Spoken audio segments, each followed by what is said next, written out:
आज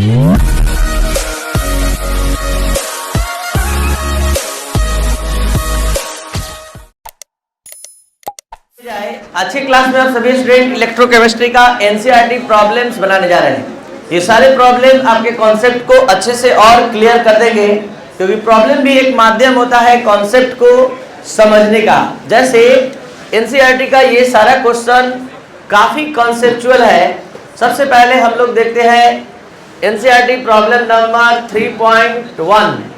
ये 3.1 प्रॉब्लम जो है मेटल के डिस्प्लेसमेंट के कॉन्सेप्ट पर आधारित है। तो ध्यान दिया जाए, NCERT problem number 3.1, arrange the following metals in the order in which they displace each other from the solution of their salt.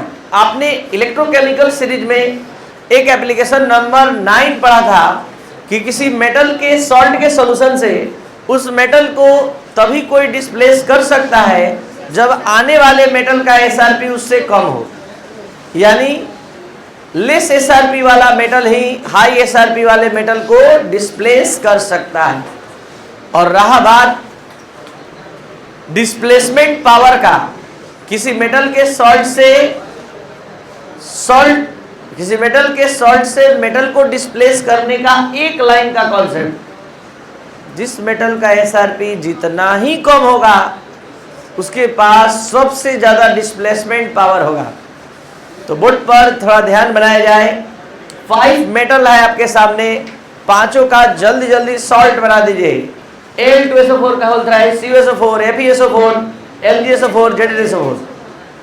आपको बता दें कि सभी मेटल में सबसे ज्यादा डिस्प्लेसमेंट पावर किसके पास होगा, कौन सबको डिस्प्लेस कर देगा, इसके लिए एसआरपी का जरूरत पड़ेगा। और एसआरपी का वैल्यू आपके सामने है। ये सारे एसआरपी का वैल्यू को ध्यान से देखा जाए, जिसका सबसे कम होगा वो सबको डिस्प्लेस करके रख देगा, जिसका सबसे अधिक होगा वो किसी को डिस्प्लेस नहीं करेगा। तो चलते हैं, यहाँ लिखा भी हुआ है कॉन्सेप्ट, ध्यान देंगे। Lower the value of SRP stronger will be reducing agent और रिड्यूसिंग कैरेक्टर। ऐसे इससे ज्यादा कुछ कॉन्सेप्ट आपको नहीं मिलेगा। बस एक लाइन जो हम बता रहे हैं वो आप ध्यान देंगे, और वो एक लाइन यही है कि जिसका एसआरपी का मान सबसे कम होगा वो सबसे ज्यादा डिस्प्लेसमेंट पावर रखेगा। तो बताया जाए, सबसे कम Mg, एल्युमिनियम। सबसे कम एसआरपी किसका है? Mg का। सबसे कम एसआरपी है -2.37, ठीक है, -2.37 सबसे कम एसआरपी लेकर आया है। तो ये मैग्नीशियम जो है ZnSO4 से Zn को, FeSO4 से Fe को, CuSO4 से Cu को, Al2SO4 के होल थ्राइस से Al को, सबको डिस्प्लेस करके रख देगा। तो सबसे अधिक डिस्प्लेसमेंट पावर किसका हो गया? मैग्नीशियम। उससे कम एल्युमिनियम,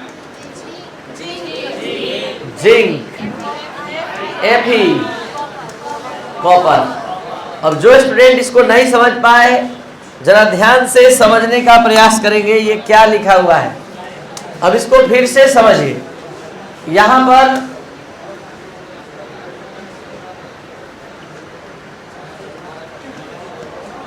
सबसे अधिक डिस्प्लेसमेंट पावर है Mg का, उससे कम क्या बताया है हम लोग? एल्युमिनियम। उससे कम और सबसे कम। अब इसको ध्यान से समझिए। Cu किसी भी मेटल को उसके सॉल्ट के सॉल्यूशन से नहीं डिस्प्लेस करेगा। Fe केवल Cu को डिस्प्लेस करेगा। जिंक FeSO4 से Fe को और CuSO4 से Cu को। ये मेटल सबको डिस्प्लेस करेगा।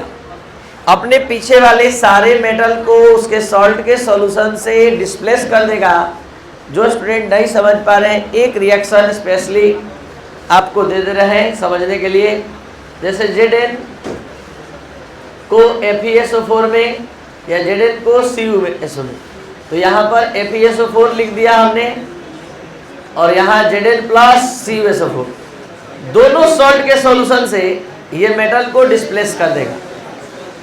ये बात हम समझा रहे हैं। तो यहाँ पर वो कौन सा मेटल है जो सबको डिस्प्लेस कर देगा? Mg। और वो कौन सा मेटल है जो किसी को डिस्प्लेस नहीं करेगा? तो इसका मतलब है कि आप ये क्वेश्चन का आंसर अच्छे से समझ गए। आपका क्वेश्चन क्या है देख लीजिए। Arrange the following metals in the order in which they displace each other from the salt solution. ठीक है, तो यहाँ पर डिस्प्लेसमेंट पावर के आधार पर मेटल को अरेंज करना था, जो हमने कर लिया। राइट आंसर ये है, यही केवल आंसर है आपका, बाकी डिस्कशन था। चलते हैं एनसीईआरटी प्रॉब्लम नंबर 3.2 पर। ये है 3.2। क्या कह रहा है ध्यान दिया जाए। Arrange the following metals in the increasing order of their reducing power. Reducing power, reducing character, reducing agent के कैपेसिटी के आधार पर इन सभी को अरेंज करना है। और आप एप्लीकेशन नंबर 7 या 8 पढ़े हैं कि इसके पास हाई एसआरपी वैल्यू होता है, वो बेस्ट ऑक्सीडाइजिंग एजेंट होता है, और लो एसआरपी वैल्यू होता है तो बेस्ट रिड्यूसिंग एजेंट या रिड्यूसिंग कैरेक्टर होता है। तो आपको क्या करना है, इस पांचों एसआरपी को, इस 5 मेटल के एसआरपी को ध्यान से देखना है, पता लगाना है कि इसका एसआरपी सबसे अधिक है। और यहाँ लिखा हुआ है कि lower the value of SRP stronger will be reducing agent और रिड्यूसिंग कैरेक्टर। जिसका एसआरपी जितना कम होगा वही सबसे powerful reducing character, reducing agent होगा। तो सबसे कम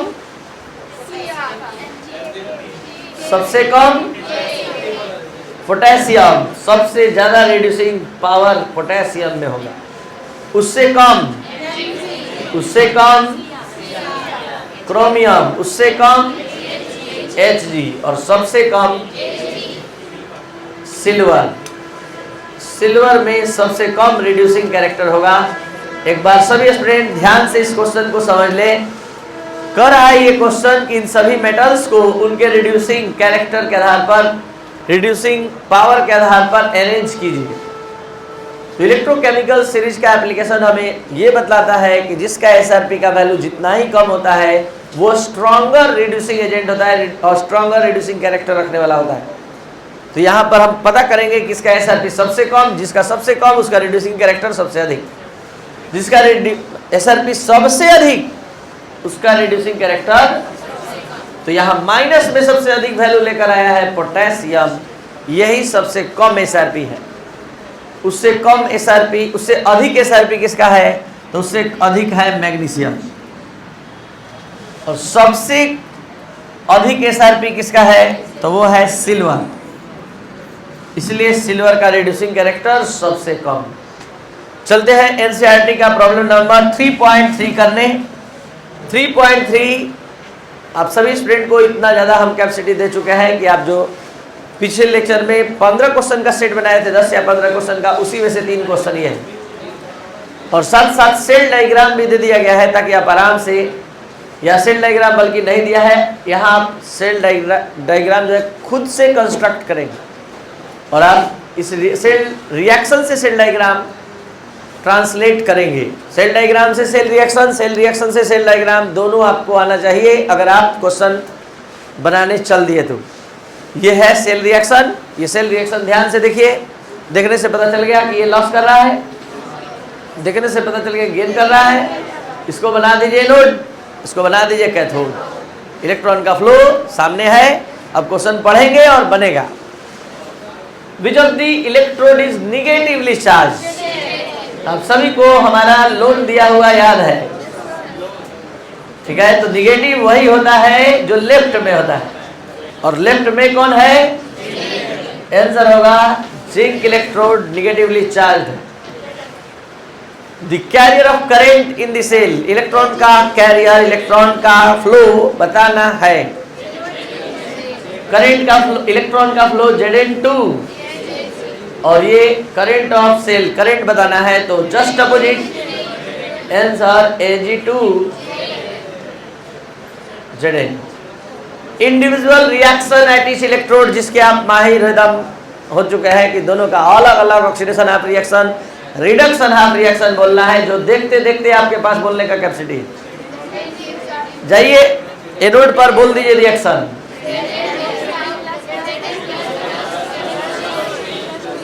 तो इस ढंग से ये चैप्टर हम आपको पढ़ाए हैं कि आपको कोई प्रॉब्लम नहीं होने जा रहा है। प्लस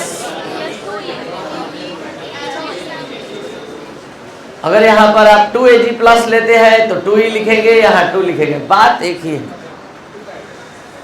सिंगल AG पर भी ले सकते हैं, डबल AG पर भी। 2 लेंगे तो 2 से मल्टीप्लाई सामने होगा। तो इस तरह से ये एनसीईआरटी प्रॉब्लम नंबर 3.33 बन गया। लगातार एनसीईआरटी का भी प्रॉब्लम जारी रहेगा, जैसे जैसे टॉपिक वाइज पढ़ाई होता रहेगा और आप इसका कंप्लीट करते जाइए। Thank you.